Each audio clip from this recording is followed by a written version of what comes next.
Hello বন্ধুরা, শুভ সকাল।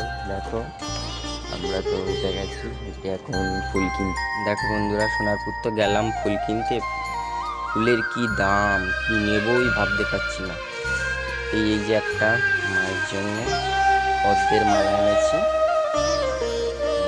শ্যামা মাখি আমার একটা পদ্মের মালা, শ্যামা মাখি আমার কালো গোলাপের মালা নিয়েছি। লোকে বলে কালি কালো আমার মন মালা বলে না কালো রে, কালো রূপে দিগম্বরী, কালো রূপে দিগম্বরী, হৃদি পদ্ম করে মোরালো রে।